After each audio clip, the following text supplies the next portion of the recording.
Hi hello दर्शक नमस्ते र हामीहरू छौँ सारेम रेकर्डिङ स्टुडियोबाट र हामीहरू रेकर्डिङमा फर्किसकेका छौँ र आजका स्रष्टा हुनुहुन्छ सङ्गीतकार अनि गीतकार नारायण विष्ट सर।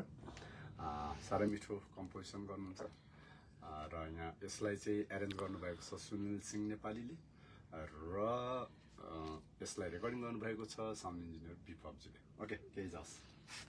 नमस्कार श्रोताहरूमा, मैले चाहिँ आज एउटा सेन्टिमेन्टल सङ यस्तै नै छ जिन्दगी मेरो भन्ने गीत चाहिँ यहाँ साइरम रेकर्डिङमा गरिदिएको छु र यो गीत चाहिँ मैले नारायण गोपालदेखि पछाडिको नेपालमा कोही एकदम चर्चित गायक हुनुहुन्छ भने आदरणीय राजपाल राईसँग मैले यो सहकार्य गर्न मौका मिल्यो। यसको लागि त उहाँलाई आभार प्रकट गर्न चाहन्छु र यो पछाडि पनि उहाँसँग यस्तै गीतहरू चाहिँ गर्ने मैले अपेक्षा राखेको छु, मैले गर्न चाहेको छु र साह्रै मिठो गाइदिनु भयो। यसको लागि त उहाँलाई म हृदयबाट नै धन्यवाद दिन चाहन्छु।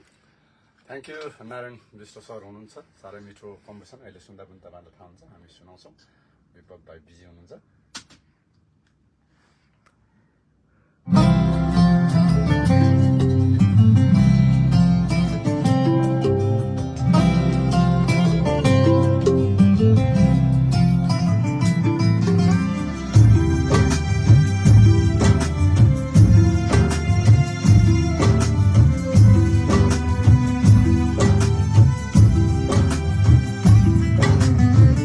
यस्तै नै छ जिन्दगी मेरो, आँसुको सागरमा डुबेको छ। यस्तै नै छ जिन्दगी मेरो, आँसुको सागरमा डुबेको छ। आफन्तको माया नपाई जिन्दगी मेरो ढल्किरहेछ।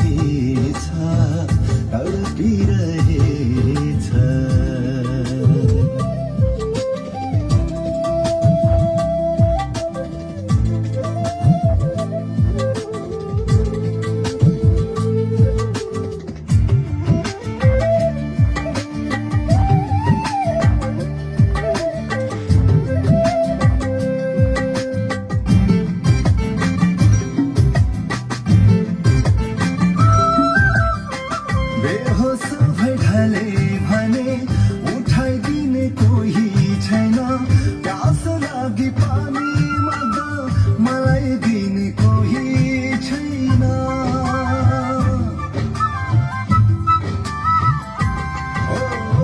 बेहोस भइढले भने उठाइदिने कोही छैन, प्यास लागि पानी माग्दा मलाई दिने कोही छैन। यस्तै नै छ जिन्दगी मेरो, आँसुको सागरमा डुबेको छ। आफन्तको माया नपाई जिन्दगी मेरो तडपिरहेछ।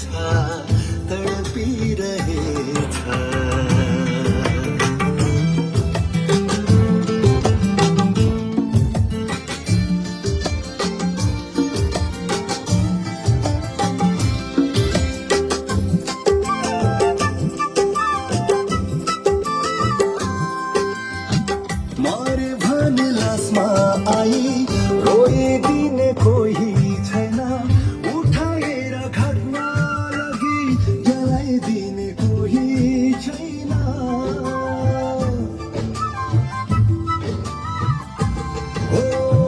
मरे भने लासमा आई रोइदिने कोही छैन, उठाएर घरमा लगी जलाइदिने कोही छैन। यस्तै नै छ जिन्दगी मेरो, आँसुको सागरमा डुबेको छ। यस्तै नै छ जिन्दगी मेरो, आँसुको सागरमा डुबेको छ। आफन्तको माया नपाई जिन्दगी